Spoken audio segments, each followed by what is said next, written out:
अस्सलाम वालेकुम एवरीवन। फवाद, ये बहुत सारे मसाइल आ रहे हैं जिनके सोलर सिस्टम लगे हुए हैं। एक तो कराची में पिछले कोई 2 से 3 हफ्ते के दौरान जो है सूरज सही से आ ही नहीं रहा था। तो जो सिस्टम लगे हुए थे विदाउट जो ऑन ग्रिड वाले नहीं है, जो हाइब्रिड सिस्टम है या ऑफ ग्रिड सिस्टम है, उनको काफ़ी मसाइल आ रहे थे लाइट जाने के बाद। अच्छा, उसके अलावा के इलेक्ट्रिक का कितनी इंपॉर्टेंट है के इलेक्ट्रिक इस पूरे सिस्टम में, सोलर सिस्टम के साथ, क्योंकि सोलर सिस्टम जो होता है ये इंटीग्रेट हुआ होता है पूरे हमारे डिस्कोस के साथ और जो भी हमारा बिजली का निज़ाम चल रहा है। तो अब इसकी वोल्टेजेस ऊपर नीचे आने पे, इसकी फ्रीक्वेंसी चेंज होने पे या आने ना जाने पे कितना असर करता है हमारे सोलर सिस्टम्स के ऊपर। देखें, जब भी आप ऑफ ग्रिड सिस्टम लगवाते हैं तो उसमें आप के ई का इनपुट देंगे तो आप एक बात माइंड में रखें कि वो आपको नहीं चलेगा या वो आपको तंग करेगा, क्योंकि असल वजह तो ये है कि के इलेक्ट्रिक की तो आपको बिजली नहीं दे रही, या के इलेक्ट्रिक की आपको फॉल्टी बिजली देती है, आपकी अप्लाइंसेस उड़ जाती हैं, ओवर वोल्टेज, अंडर वोल्टेज, या फ्रीक्वेंसी ख़राब हो जाती है, या न्यूट्रल में वोल्ट आ रहे हैं, या जिस भी किस्म के मसाइल हैं, तो वो के इलेक्ट्रिक ही तो कर रही है, आपका यूटिलिटी कॉर्पोरेशन ही तो कर रही है। कराची में के इलेक्ट्रिक है, लाहौर में लेस्को है,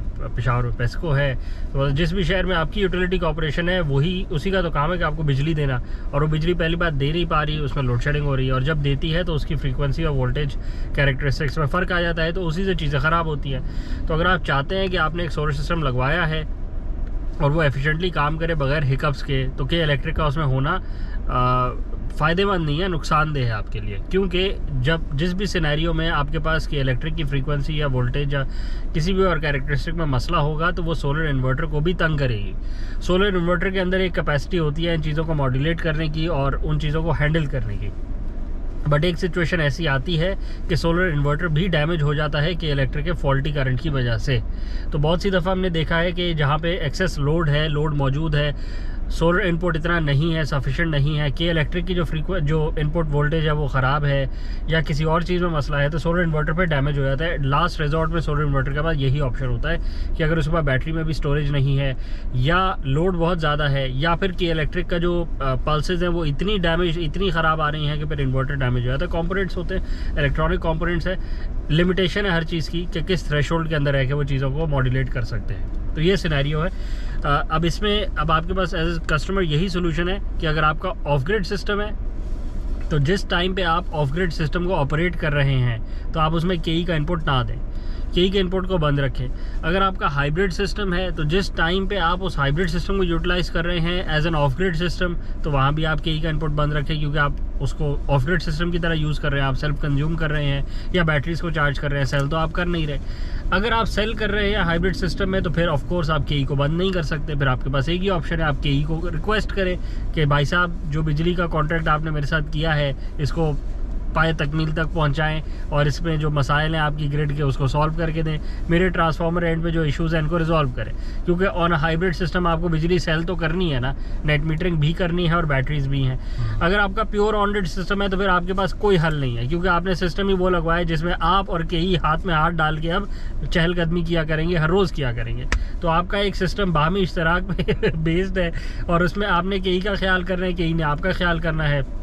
आपकी तो कोई वैल्यू नहीं है, तो बेसिकली आप ही ने के ई का ख्याल करना है, वो तो नहीं आपका करने वाला है। बिल्कुल, कि कभी भी के ई में मसले आएंगे तो आपने उन्हें बोलना है कि सर मसले ठीक करके दें हमारे, क्योंकि हम आपको बिजली सेल करते हैं, वो भी आपको सेल करते हैं, आप भी उन्हें सेल करेंगे।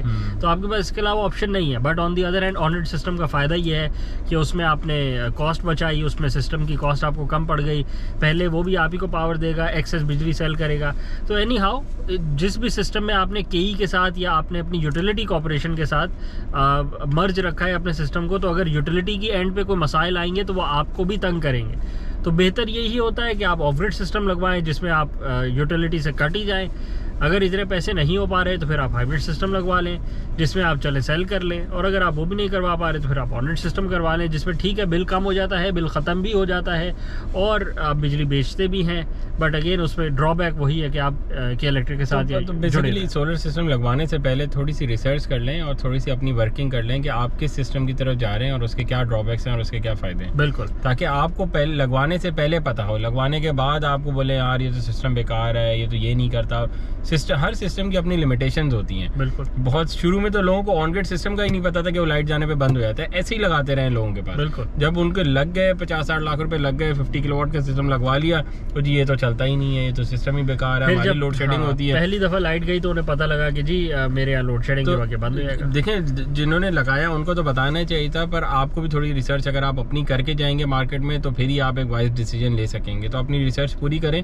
बहुत के इलेक्ट्रिक और ये जिधर से भी हम बिजली ले रहे हैं, इनकी सोर्स अगर ठीक नहीं होगी, ये इन्वर्टर को तंग करता है और इन्वर्टर डैमेज भी हो जाता है। इन्वर्टर की वोल्टेजेस हाई भी होते हैं, वो आगे हमें भी हाई हो जाते हैं, हमारे पंखे तेज घूमने शुरू हो जाते हैं। उसमें आसान तरीका तो ये है कि अगर वोल्टेज ऊपर नीचे हो रहे हैं या कोई के इलेक्ट्रिक की फ्रीक्वेंसी ठीक नहीं आ रही, आप के ही बंद कर दें। सही है। आप ब्रेकर ही बंद कर दें उनका कि मुझे नहीं चाहिए भाई, तुम अपनी के ही ठीक करो, मेरे पास दिन में सोलर है, मेरे पास बैकअप पे बैटरी है। जब ये दोनों चीज़ें ख़त्म हो जाएंगी, मैं उसके बाद तो मेरे पास कोई ऑप्शन ही नहीं है, फिर मैं के ही ऑन करूँगा, फिर मैं ब्रेकर ऑन कर लूँगा। पर एटलीस्ट मेरे पास 12-14 घंटे का बैकअप है, उसमें मैं ये ख़राब इनपुट वाली के ही नहीं लूँगा। At least you have the option. बिल्कुल। सोलर सिस्टम लगवाने से पहले तो आपके पास ये ऑप्शन भी नहीं था, आपके पास एक सोर्स नहीं थी ना। जब आपके पास सोलर सिस्टम नहीं है तो फिर आप क्या करेंगे? आप जब के ही ख़राब आ रही है तो आप क्या बोलेंगे, मैं अपना मेन टीपी बंद कर रहा हूँ, मैं के इलेक्ट्रिक लूँगा ही नहीं, तो आप अंधेरे में आ जाएंगे ना। फिर आपको जनरेटर चलाना पड़ेगा या यूपीएस चलाना पड़ेगा। तो सोलर सिस्टम अपनी बिजली खुद प्रोड्यूस करता है। सोलर पैनल्स छत पे लगे होते हैं, वो बिजली प्रोड्यूस करते हैं, बैटरी में स्टोर करते हैं और आपके लोड को पावर देते हैं। अगर इस सिनेरियो में के इलेक्ट्रिक ख़राब है तो आप तो दिन में के इलेक्ट्रिक वैसे भी यूज़ नहीं कर रहे ना, वो तो सेकेंडरी सोर्स पड़ी हुई है, एज अ पल्स आ रही है, बस रिकग्नाइज हो रही है, यूज़ नहीं हो रही।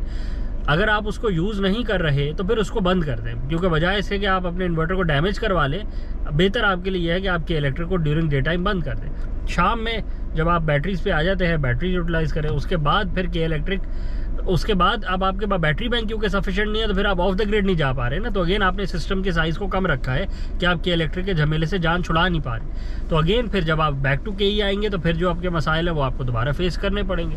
इसकी एक और एग्जांपल ये है कि जब आप अपने सोलर इन्वर्टर को जनरेटर के साथ चलाते हैं और जनरेटर आपका बहुत बड़ा होता है और वो इनपुट देता है आपके सोलर इन्वर्टर को, हाइब्रिड हो या ऑफ ग्रिड हो, और अगर आपका AVR ख़राब हो जनरेटर का तो आपकी सारी अप्लायंसेस उड़ा देता है। वो उसमें सोलर इन्वर्टर भी शामिल होता है और घर की बाकी सारी फ्रिज, रेफ्रिजरेटर, AC सब खराब हो जाता है। पता नहीं चलता, पर उसके वोल्टेजेस इतने थोड़े से ऊपर नीचे होते हैं। ये डिट्टो सिनेरियो वही है कि जहाँ पे आपका KE का इनपुट ख़राब हो बट आप उसको बंद ना कर रहे हो। तो अगर आपने जनरेटर पे घर को चलाना है तो आप सोलर इन्वर्टर को बंद कर दें और उसको बाईपास कर दें। रिकमेंडेड तो यही होता है, क्योंकि मोस्टली हमारे जो जनरेटर है वो पुराने लगे हुए हैं, उनके AVRs में कुछ ना कुछ इशू आ ही जाता है, ह्यूमिडिटी की वजह से किसी पे, या सस्ते जनरेटर लगे हुए हैं तो वो इन्वर्टर को खराब ही करता है। बिल्कुल, मेजोरिटी ऑफ केसेस। तो रिकमेंडेड यही होता है कि जब आपने जनरेटर चलाना है आप उसको बाईपास कर लें ताकि वो इन्वर्टर को डैमेज ना कर दे। एक सोर्स पे रहे ना, या आप जनरेटर पे घर चला लें या आप सोलर इन्वर्टर पे चला लें। अगर सोलर इन्वर्टर नहीं चल रहा तो आप घर को जनरेटर पे थ्रू द सोलर इन्वर्टर तो ना चलाएं ना, कोशिश नहीं करें अनलेस कि आपका बहुत ही 100 अभी ब्रांड न्यू जनरेटर हो और बिल्कुल अभी फ्रेश आया हो, जैसे आपका इन्वर्टर बिल्कुल ब्रांड न्यू है और उसके AVR और वो सब कुछ 100% ठीक हो तो चलेगा, सही है, खराब नहीं करेगा। पर मेजॉरिटी ऑफ द केसेस या तो आपको पता नहीं होता या आपका जनरेटर पुराना होता है, उसके AVR में मसला आता है और वो चीज़ों को उड़ा देता है। बिल्कुल ऐसी है। तो यही सिनेरियो आपका के इलेक्ट्रिक के साथ भी है कि आपका सोलर इन्वर्टर मौजूद है, सनलाइट मौजूद है अगर, और बैटरी भी मौजूद है, तो फिर आप के इलेक्ट्रिक को उतने टाइम के लिए बंद कर लें, कंप्लेन करें, कंप्लेन करवा के ठीक कराएं। यही हल है, क्योंकि यूटिलिटी कॉर्पोरेशन के साथ जुड़े हुए हैं। असल हल तो ये है कि यूटिलिटी कॉर्पोरेशन से जान छुड़ा लें और अपना ऑफ द ग्रिड सेटअप लगवा लें और उसमें जो मर्जी करना है करें, बट जब तक जुड़े हुए हैं तब तक तो फिर इन मसाइल को हल करना ही पड़ेगा। मेरे ख्याल वीडियो को रैप अप करते हैं आज के लिए। चैनल को लाइक करें, सब्सक्राइब करें, ज़्यादा से शेयर करें और कमेंट्स में बताएं कि आपकी नज़र में इनकी क्या सोल्यूशन है जहाँ पे यूटिलिटी कॉर्पोरेशन एट फॉल्ट है बट वो उन मसाइल को ठीक भी नहीं करती, but on the other hand आपने अपना बिल ज़ीरो करवाने के लिए नेट मीटरिंग को भी इस्तेमाल कर रहे हैं। तो फिर आपके पास क्या सोल्यूशन है, क्या करना चाहिए आपको। Thank you.